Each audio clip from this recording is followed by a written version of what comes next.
मैं जब 10th में पढ़ता था मैं भी खुद पत्थर फेंकता था, मैं भी पत्थरबाज था। हमें कोई काम नहीं होता था, हमें 500 देते थे, हम पत्थर फेंकते थे। वो बोलते थे हमें आज़ादी चाहिए। कौन सी आज़ादी चाहिए थी उनको, मुझे बताओ। पत्थर फेंकवाए जाते थे और आधे लड़कों को मिलिटेंसी ज्वाइन करवाए जाते थे। मोदी ने कश्मीर को थमाया है, कश्मीर को संभाला है। अगर लोगों को जम्मू कश्मीर बचाना है, उन पार्टियों को वोट न दिया जाए। वो लोगों को जलसों में लेते थे, बिरयानी और 100 रुपया देते थे, वहाँ पे मीडिया में दिखाई देते थे और पैसा देते थे। हमारे साथ इतने लोग हैं। क्या नाम है भाई साहब आपका? मेरा नाम एजाज है जनाब। कहाँ से हैं एजाज साहब? जम्मू कश्मीर से है, डिस्ट्रिक्ट शोपियान से हूँ, साउथ कश्मीर के डिस्ट्रिक्ट शोपियान से हूँ। बहुत अच्छी बात है। मैं कश्मीर गया था अभी कुछ दिनों पहले।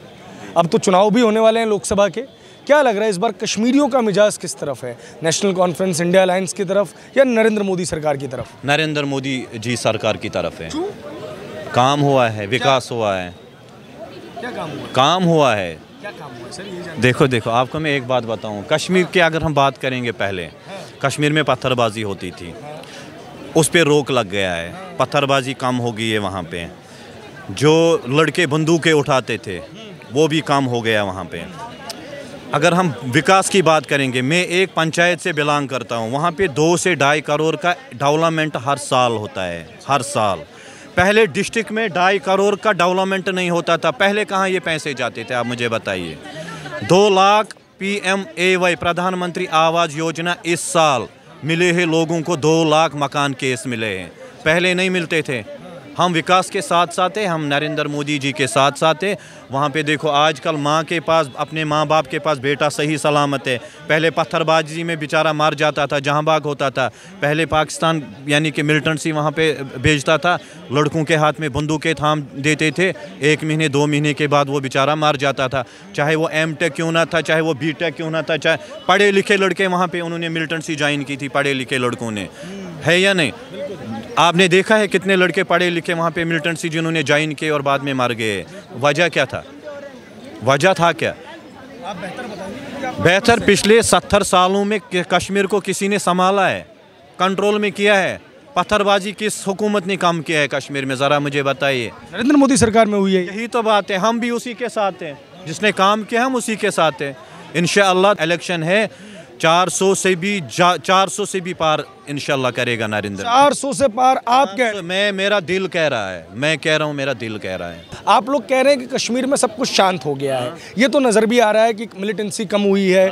ये नज़र आ रहा है कि उन्होंने स्मार्ट सिटी प्रोजेक्ट के तहत श्रीनगर को स्मार्ट सिटी में तब्दील करने की कवायद शुरू की। मैं जब गया था तब लाल चौक का काम चल रहा था और तस्वीरों में मैंने देखा है कि लाल चौक बन के पूरी तरीके से तैयार हो गया है। जब ये सब इतना आसान था एजाज भाई, तो जो पूर्ववर्ती सरकार रही, चाहे कांग्रेस की देश में और NCPDP की कश्मीर के अंदर, जम्मू कश्मीर के अंदर, उन्होंने ये काम क्यों नहीं कर दिया? क्या वजह रही कि वो इसको कंट्रोल नहीं कर पाए? देखो मैं आपको अगर एक बात मैं बताऊं, सच्चाई की बात मैं बताऊंगा। मैं जब 10th में पढ़ता था मैं भी खुद पत्थर फेंकता था, मैं भी पत्थरबाज था। जब मैं सुधर गया तो उन्होंने उन लोगों को क्यों नहीं सुधराया है? मैंने वोट आज तक नहीं डाला था, लेकिन मैंने जब से मोदी जी बन गए मैंने वोट डाला है। मैं हर किसी को बोलता है मोदी जी को कामयाब करो। बच गया हूँ ना मैं। हम मेरी जैसे हज़ारों नौजवान, लाख नौजवान वहाँ बच गए, क्योंकि हमें कोई काम नहीं होता था, हमें 500 देते थे, हम पत्थर फेंकते थे। हम ये नहीं देखते थे हमें गोली वहाँ से लगेगी या क्या हो जाएगा। लेकिन अल्हम्दुलिल्लाह आज मैं अपनी माँ बाप के पास, अपने परिवार के साथ खड़ा हूँ। क्यों? ये इसका क्रेडिट किसको मिलना चाहिए? सुधरने का मौका दिया, मतलब पत्थरबाजों दिया ना पत्थरबाजों को, लेकिन उनको बेचारों को गलतफहमी होती थी ना। उनको बोलते थे ये दाढ़ी ले लो, पत्थर 2 मारो। उन बेचारों को पता मत होता था हमें वहाँ से गोली खानी है, 500 के बदले हमें गोली खानी है वहाँ से। ये हुआ ना कंट्रोल में। जो हुर्रियत वाले जिनको जेल में, मिसाल के तौर पे जेल में डाला गया है, तो कंट्रोल हुआ कश्मीर या नहीं हुआ? वो पैसे कहाँ से लाते थे? आगे किन को लगाते थे? गरीब बच्चों को आगे लगाते थे। यही तो बात है। क्यों पत्थर फेंकते थे? आप इधर आइए। कौन आपसे कैसे, क्या पूरा नेटवर्क क्या था? हाँ, पूरा नेटवर्क समझाइएगा। 2012 2016 की अगर हम बात करेंगे, हम निकलते थे कॉलेजों की तरफ, स्कूलों की तरफ, बैग लेके निकलते थे। तो हमें कोई आता था बोलता था ये 500 रुपये है, लड़कों 10 को देता था 5000, बोलते थे आप पत्थर फेंको, चाहे सिविल गाड़ी होगी, चाहे पुलिस की गाड़ी होगी, चाहे कोई भी गाड़ी होगी। लेकिन हमें समझ मत था, जब जवान होता है इंसान उसका खून गर्म होता है, हमें मत था पत्थर उधर से कितने लड़कों के आंखें वहाँ चली गई है पैलेट गनों से। पैलेट गन बंद हो चुका है वहाँ पे, पत्थरबाजी बंद हो चुकी है वहाँ पे, कश्मीर की हालत सुधर गई है वहाँ पे। तो फिर भाई क्या कह के मतलब आप लोगों को प्रोवोक तो करते होंगे ना, जैसे पत्थर फेंकना है तो क्यों पत्थर फेंकना है, किस लिए पत्थर फेंकना है, क्या कह के प्रोवोक करते थे? बोलते थे आज़ादी आज़ादी, हम तो आज़ाद हैं यार। वो बोलते थे हमें आज़ादी चाहिए, कौन सी आज़ादी चाहिए थी उनको, मुझे बताओ। हम वहाँ पे मस्जिदों में जाते हैं, हमें कोई रोक नहीं करता है वहाँ पे। मैं कह रहा हूँ सेना की बात मैं कर रहा हूँ, हमारे साथ साथ खड़ा होती है। JK पुलिस की बात कर रहा हूँ, हमारे साथ साथ खड़ा होती है। तो हमें कौन सी आज़ादी चाहिए? आप हमें आज़ादी का ख्वाब दिखा के युवाओं को भ्रमित करके पत्थर फेंकवाए जाते थे और आधे लड़कों को मिलिटेंसी ज्वाइन करवाए जाते थे। यही तो बात है, रोक लग गया ना।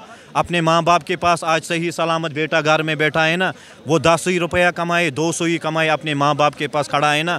वहाँ पे बहुत घर उजड़ गए हैं पत्थरबाजी से, वहाँ पे बहुत लड़कों की रोशनी चली गई है पैलेट गनों से। आपने फिर पत्थरबाजी क्यों छोड़ी? अचानक आपको क्या लगा ऐसा? अचानक जो आज़ादी का भूत था वो कैसे उतरा? देखो, जब हुर्रियत वाले बंद हो गए हैं, पत्थरबाजी बंद हो गई है। हुर्रियत को बंद किसने करवाया? नरेंद्र मोदी सरकार ने बंद करवाया है। हम अप्रिशिएट कर रहे हैं।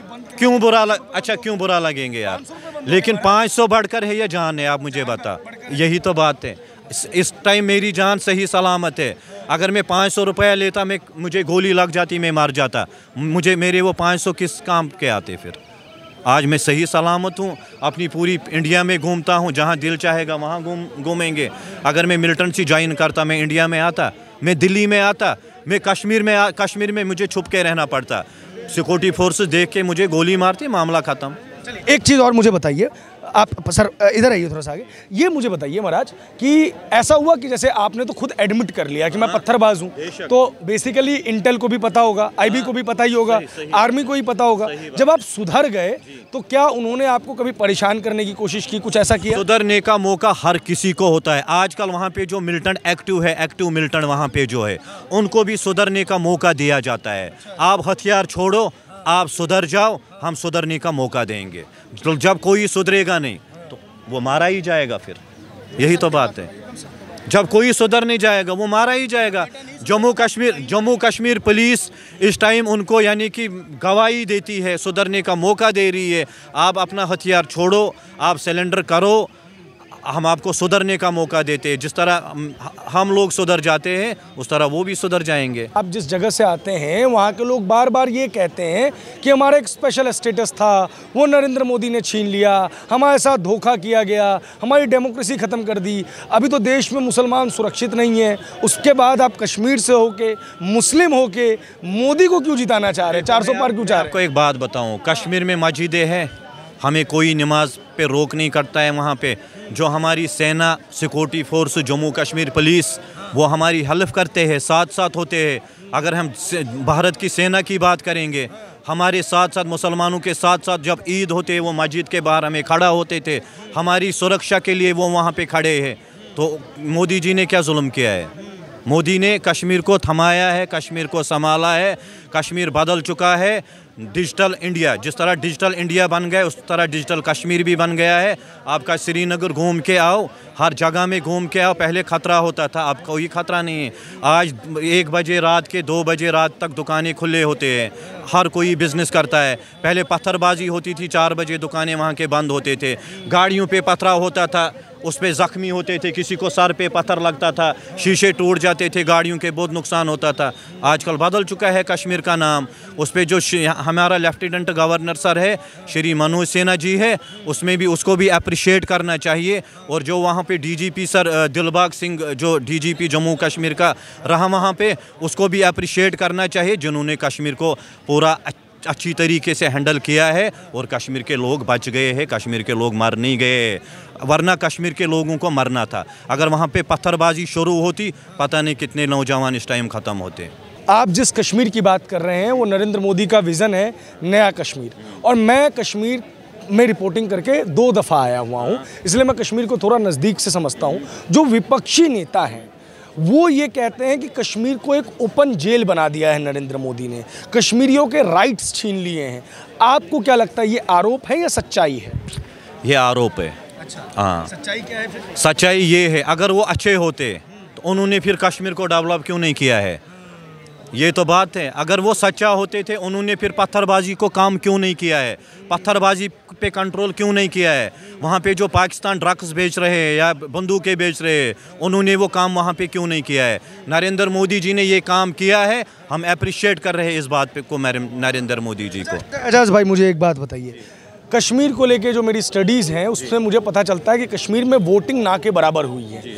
मतलब कि जितने में उत्तर प्रदेश बिहार में प्रधान बनता है आदमी, उतने वोट में जो है जम्मू कश्मीर से सांसद चुन के रिप्रेजेंट करते हैं। तो उनको रिप्रेजेंट करने का कोई हक नहीं है। मतलब कि जिस जगह पे वोटिंग करोड़ों में लाखों में होनी चाहिए थी, माफ़ कीजिएगा, वहाँ पे 10-12 हज़ार वोट पाके लोग कश्मीर के रिप्रेजेंटेटिव बन जाते हैं। अब क्या लग रहा है आपको, वोटिंग इंक्रीज होगी, लोग बीजेपी को एक्सेप्ट करेंगे, बीजेपी के लिए वोट करेंगे, या एनसी जैसे हमने देखा अभी लद्दाख में चुनाव जीत गई, वही चीज़ फिर से रिपीट होगी? देखो, वो लोगों की गलतफहमी है। अगर लोगों को जम्मू कश्मीर बचाना है, उन पार्टियों को वोट न दिया जाए। क्यों ना दिया जाए? वो तो आपके अपने हैं, कहते हैं वो बर्बाद, कश्मीरियत जिंदा है उसमें। कश्मीर को बर्बाद किसने किया है? आप मुझे बताइए, कश्मीर को किसने बर्बाद किया है? मैं कहूँगा मुफ्ती महबूबा फैमिली और कांग्रेस, और साथ में ये अब्दुल्ला फैमिली, वही उसके जिम्मेवार है। लेकिन ये कश्मीर से बाहर रहने वाला व्यक्ति बोल रहा है। कश्मीरियों के लिए तो उनके मन में एक वो है, क्या कहते हैं, इमोशनल अटैचमेंट, कि भैया ये कश्मीरी हैं, ये कश्मीरियत की बात करते हैं, कश्मीर को बचाने की बात करते हैं, और इसी वजह से तो इतने सालों तक इनको वोट देते रहे ना, ये सरकार में कैसे रहे? देखो, किसी को मौका नहीं दिया जाता था। मैं यहाँ पे आया, मुझे मौका मिला, मैंने बात की है, हर किसी की सुनवाई होती है, लेकिन वो अपने ख़ानदानी राज बनाते थे।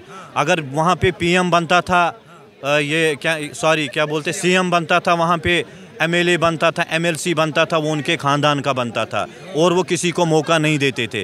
वो लोगों को जलसों में लेते थे, बिरयानी और 100 रुपया देते थे, वहाँ पे मीडिया में दिखाई देते थे और पैसा देते थे, हमारे साथ इतने लोग हैं। ये उनकी बात है। अच्छा, मुझे एक और बात बताइए, ये जो बाकी जगह पे प्रधानमंत्री की योजनाएं चलती हैं, चाहे वो शौचालय हो, चाहे आवास योजना हो, ये सारी चीज़ें हो, कश्मीर में कितनी पहुँची है, क्या क्या पहुँचा है? देखो, मैं एक पंचायत से बिलोंग करता हूँ, वो एक छोटी पंचायत है वो। वहाँ पे हर साल, 1 साल की बात मैं करता हूँ, 2 से 2.5 करोड़ का डेवलपमेंट होता है वहाँ पे। क्या क्या होता है उसमें? उसमें जो MG नरेगा के तहत वो काम होता है, रोज़गार होता है, ये PRI फंड्स होते हैं, DDC BDC फंड्स होते हैं। 2.5 करोड़ नाट जोक नहीं होता है। पहले जो फारूक अब्दुल्ला या दूसरों की हुकूमत थी, पहले 2.5 करोड़, मेरे हिसाब से जम्मू कश्मीर में 2.5 करोड़ का डेवलपमेंट नहीं होता था, पूरे जम्मू कश्मीर में। यार, आज हर एक पंचायत में 2.5 करोड़ का डेवलपमेंट होता है, पर साल का डेवलपमेंट होता है। क्या यार, आवास वगैरह, शौचालय वगैरह, साफ सफाई, बिजली वगैरह, इस पे क्या स्टैंड है वहाँ पे? देखो, वहाँ पे अगर बिजली का कहेंगे, बिजली वहाँ पे थोड़ी सी कम है, लेकिन बाकी वहाँ पे काम बढ़िया हुआ है, तारीफ़ों के लायक काम हुआ है। मैं वज़ीर आज़म जी को अप्रिशिएट कर रहा हूँ, मैं उसको मुबारक दे रहा हूँ। अगर हमें मिसाल के तौर पे, हम जो हिंदुस्तानी, हम खुशकिस्मत है, हमारे ऐसा वज़ीर आज़म मिल गया है जिस बेचारे को कोई बेटा नहीं है, कोई बच्चा नहीं। मिसाल के तौर पे एक माँ थी, वो भी छोड़ के चली गई है, 24 घंटे में 18 घंटे का वो काम कर रहा है, ईमानदारी का काम कर रहा है। मैं अप्रिशिएट कर रहा हूँ। ऐसे चाहते हैं आप नरेंद्र मोदी दोबारा प्रधानमंत्री बने? हाँ, दुआ करते हैं। मेरा दिल बोलता है मैं नंगे पाँव अजमेर शरीफ में 11,000 की चादर नंगे पाँव कश्मीर से आऊँगा यात्रा पे अजमेर शरीफ में। अजमेर ख्वाजा गरीब नवाज चिश्ती रहमतुल्लाह अलैह के देखना, मेरा वो सुनता है। मैं कहता हूँ, जब नरेंद्र मोदी जी दोबारा सरकार में आएगा, मैं आपके सामने यहाँ पे आऊँगा।